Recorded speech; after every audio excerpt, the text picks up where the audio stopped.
The observation deck of the Academy command vessel hummed with quiet efficiency as holographic displays flickered with incoming data streams.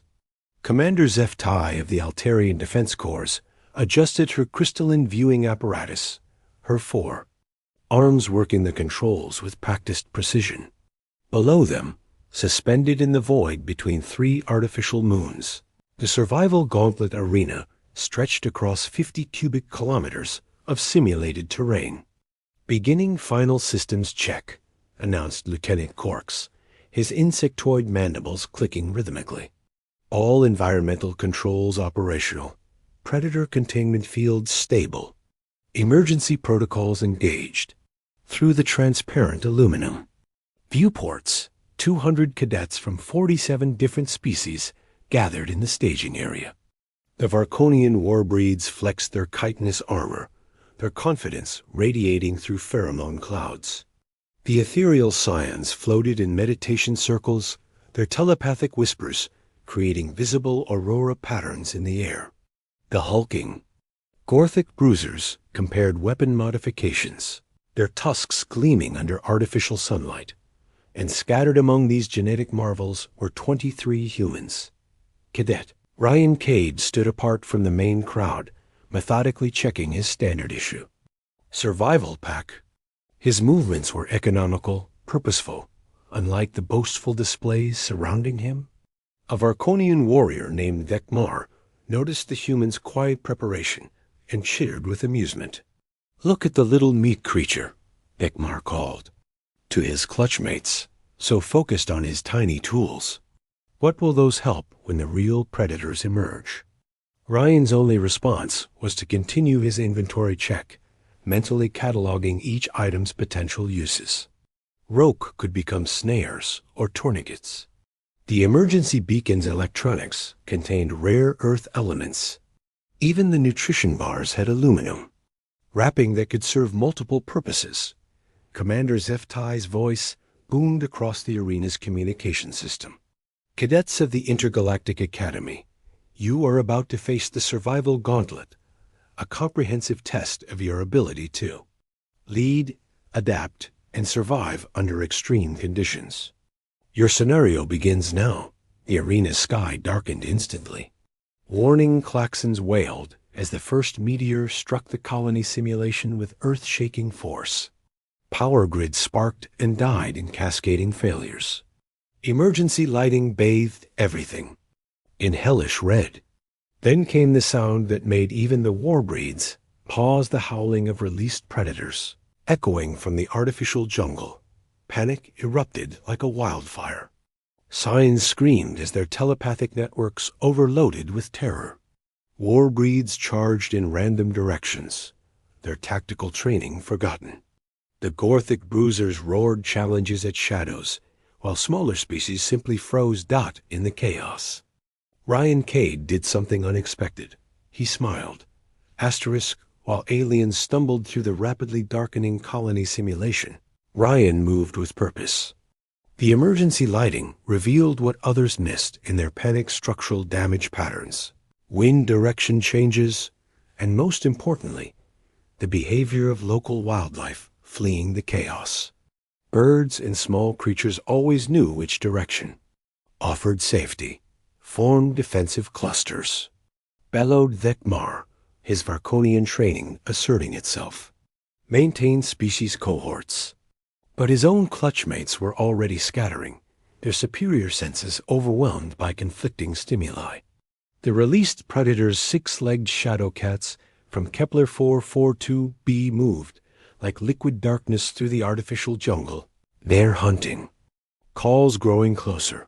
Ryan knelt beside a damaged water recycling unit, his hands working quickly. Using wire from his emergency kit and metal strips from the wreckage, he began assembling something that looked like a child's toy to most observers. Only Cadet Velana, a slight female from the scholarly Erethan species, paused to watch. "What are you constructing?"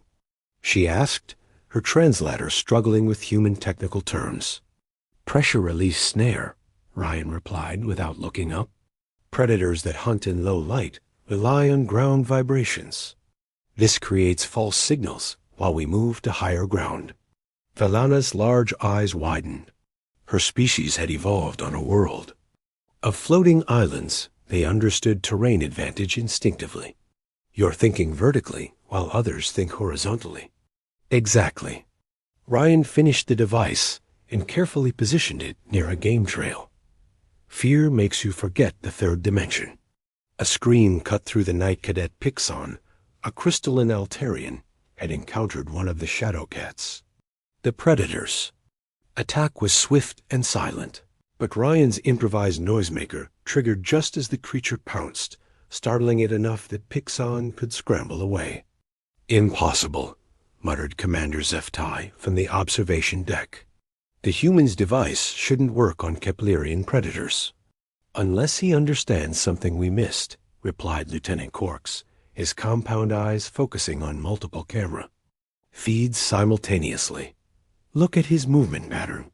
On the screens, Ryan was gathering survivors, not through shouting or displays of dominance, but by solving immediate problems. He guided an injured Gorthic to shelter, showed a group of terrified Scions how to mask their telepathic signatures, and improvised a splint for Velana's damaged wing membrane. "Why are you helping?" asked Thekmar, his earlier mockery replaced by genuine confusion. "This is a competition." Ryan paused in his work dressing wounds. "Is it?" The mission parameter said survival test, not elimination contest. Besides, he gestured toward the prowling shadows beyond their makeshift camp. Those things don't care about our individual scores. A new sound echoed across the arena, not the howls of predators, but something far worse. The distinct crack hiss of failing atmosphere recyclers. Their oxygen was running out. Asterisk. The atmosphere recyclers failed with mechanical gasps that sounded like dying breaths. Panic indicators spiked on Commander Zefti's monitoring displays as cadets across the arena began hyperventilating, consuming precious oxygen even faster. Predictable response pattern, noted Lieutenant Quarks. Increased respiratory rate, elevated stress hormones, decreased cognitive function. Standard mammalian fear response amplified by alien atmospheric requirements. But on one monitor, a different pattern emerged. Around Ryan's growing group of survivors, heart rates remained steady. Breathing patterns stayed controlled. Even the injured Gorthic, a species known for berserker rage under stress, sat calmly while Ryan worked on upgrading their shelters. "How long?" asked Velana, her voice tight but controlled. Rian calculated quickly, factoring in group size, exertion levels, and available air volume. 47 minutes at current consumption rates. Less if anyone panics. "Then we increase the rates," said Cadet Zorn, a hulking titanoid whose stone-like hide showed stress fractures. "I can seal us into that building's foundation level. Stone tight." "That's thinking like prey," Ryan replied, not unkindly. "We need to think like predators." What would a shadow cat do if its hunting ground started running out of air? The answer came to Velana first. Find the source. Track air currents to their origin. Exactly. Ryan pulled a thin strand from his emergency kit medical suture material, so fine it was nearly invisible. But we're not just going to find it. We're going to make the environment work for us instead of against us. He began stringing the suture between broken structures, creating what looked like a spider web. To most observers, it appeared random, but Velana recognized the mathematical precision. Each strand was positioned to catch and channel the slightest air movement. "Atmospheric flow detection grid," she breathed. "You're mapping convection currents. Your species built cities in the sky," Ryan said, securing another line. "You understand how air behaves around obstacles. Help me read this." Together, they traced the nearly invisible movements of air through the damaged colony. While other groups exhausted themselves searching randomly or arguing over leadership, Ryan's team followed scientific method.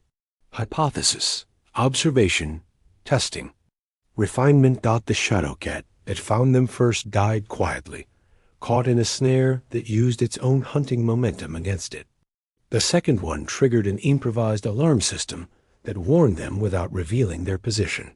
By the third encounter, the predators had learned to avoid the area entirely. Impossible, Commander Zeftai muttered, reviewing the footage. Keplerian shadow cats adapt to new threats within 3 encounters, but they're avoiding the human's territory entirely. Because he's not fighting them, Lieutenant Corks observed. He's training them. Classical conditioning using environmental stimuli rather than direct confrontation. On screen, Ryan's group had grown to 15 survivors from 7 different species. But more importantly, they were working as a single unit. The Gorthic used his strength to move debris according to Valana's aerodynamic calculations. The Scions provided early warning through their dampened telepathic senses. Even Vekmar contributed, his warrior instincts channeled into perimeter security rather than random aggression. Then Ryan found what he was looking for, a maintenance shaft that still showed positive air pressure. Emergency ventilation backup, he announced to the group. But it's defended. Through the shaft's access point, they could see 3 shadow cats that had claimed the area as their den. Between the survivors and breathable air lay the arenas. Most efficient killers. We charge, suggested Vekmar. Overwhelm them with numbers. We smoke them out, countered Zorn. Create fire. Drive them away. Ryan shook his head. We make them want to leave. And with materials scavenged from the ruins around them, he began building something that would change how the Academy viewed human potential forever. What Ryan built looked like abstract art, to most observers a complex arrangement of reflective panels, sound resonators, and motion-triggered mechanisms positioned throughout the ventilation area. But to a shadow cat's enhanced senses, it was psychological warfare. The key isn't what they see, Ryan explained to his fascinated audience as he made final adjustments. It's what they think they see. The first component was simple polished metal fragments arranged to create multiple false reflections, making the cat's own movements appear as competing predators.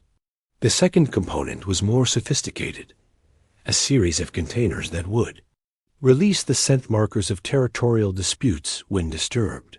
The third was pure genius sound tubes that amplified and distorted the cat's own vocalizations, creating the acoustic signature of a much larger hunting pack. Environmental psychology, Valana whispered. You're making them believe their own territory is compromised. The shadow cats lasted 17 minutes before abandoning their den, convinced that whatever had invaded their space was too dangerous to challenge.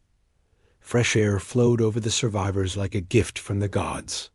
But Ryan wasn't celebrating. He was already working on the next problem. Water purification tablets were running low. Medical supplies were nearly exhausted. And according to his calculations, they still had 18 hours left in the simulation. Form search teams, ordered Vekmar, falling back on military structure. Gather supplies by species specialty. Bad idea, Ryan said quietly. Specialization creates vulnerabilities. What happens when your scout team encounters something only your combat team can handle? Instead, he organized mixed teams, each combining different species' strengths while covering individual weaknesses. A Scion's early warning paired with a Gorthic's protection. An Altarian's technical skills supported by human improvisation. Varkonian tactical training enhanced by Erethan strategic thinking.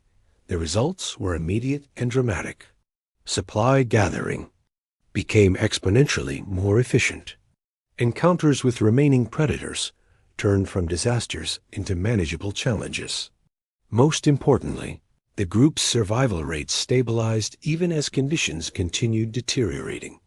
Commander Zeftai watched the transformation with growing amazement.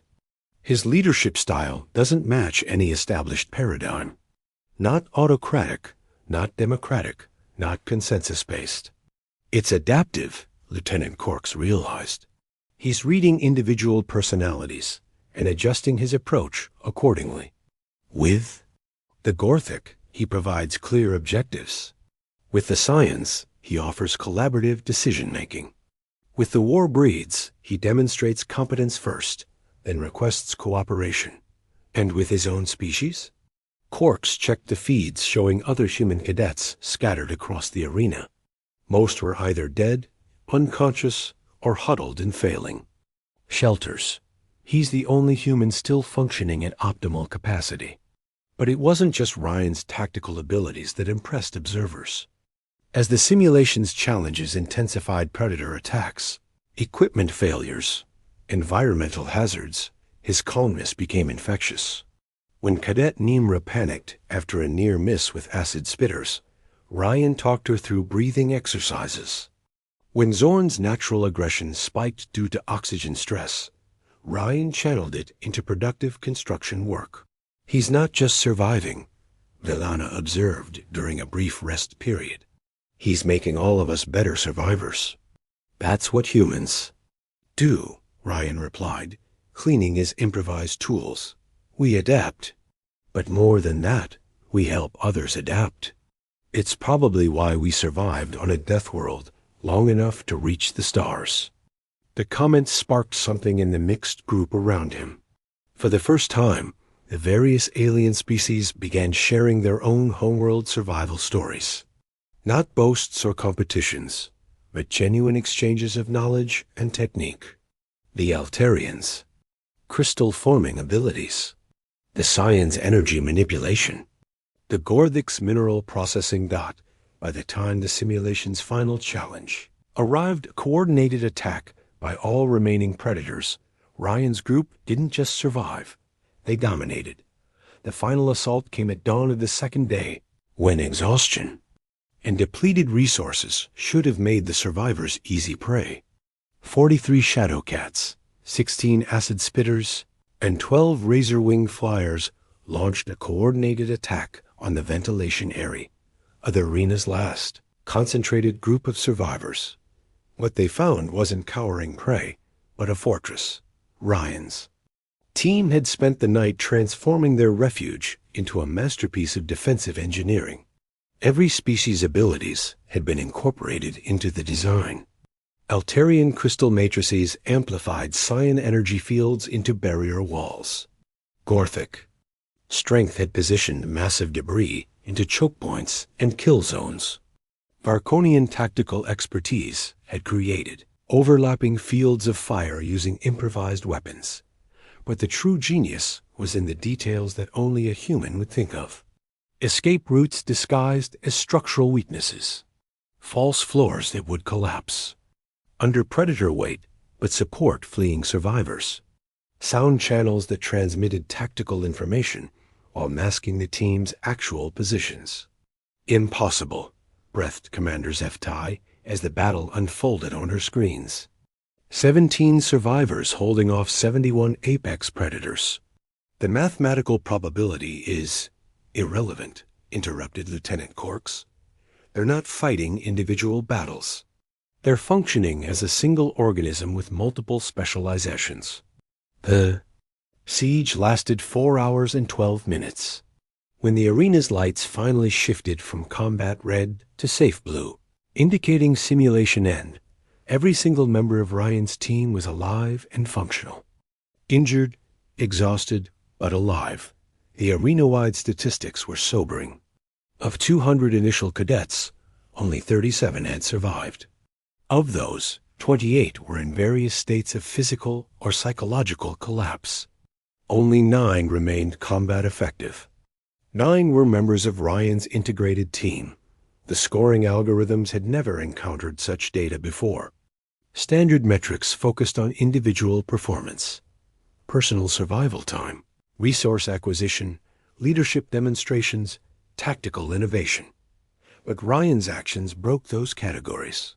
How do you score someone who sacrificed personal advancement? To maximize group survival? How do you rate innovations that made others more effective rather than showcasing individual superiority? The solution came from an unexpected source.